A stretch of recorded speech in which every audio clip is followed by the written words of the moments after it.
Halo sahabat berita terkini ID, kalian pasti udah dengar kabar ini. Presiden Prabowo punya rencana besar. Anggaran negara bakal dihemat dan hasil penghematan itu katanya akan diprioritaskan untuk pendidikan. Kedengarannya mulia banget, ya kan? Siapa sih yang nggak setuju kalau pendidikan ditingkatkan? Tapi masalahnya, kalau ada anggaran yang dihemat, otomatis ada pos lain yang dikurangi. Nah, disinilah mulai muncul pertanyaan besar, sektor mana yang bakal dikorbankan?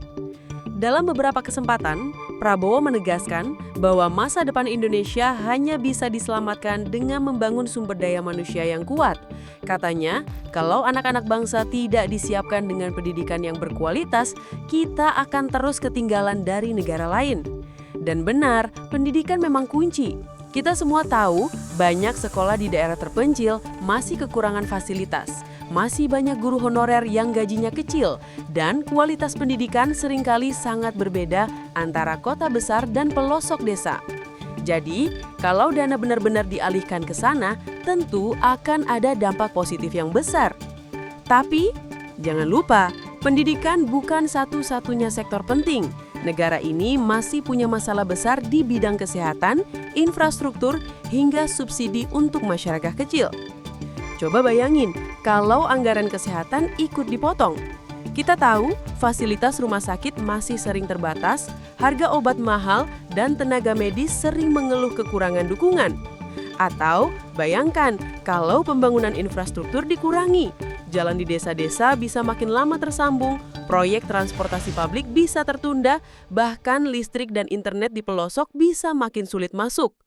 Jadi pertanyaannya, apakah kita siap kalau penghematan anggaran ini ternyata justru bikin masalah baru di sektor lain? Kalau langkah ini berhasil, tentu akan jadi warisan besar buat Prabowo.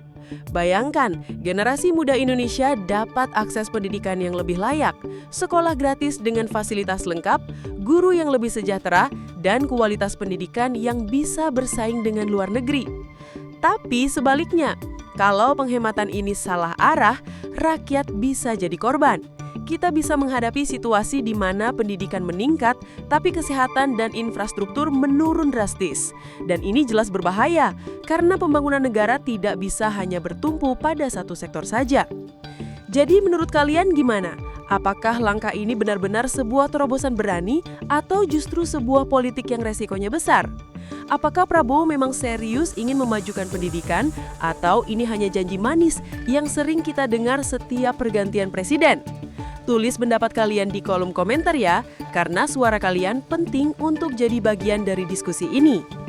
Apapun jawabannya, satu hal yang pasti, kebijakan ini akan berdampak langsung pada kehidupan kita semua.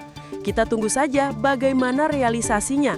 Apakah benar-benar mengubah wajah pendidikan Indonesia atau justru memunculkan masalah baru?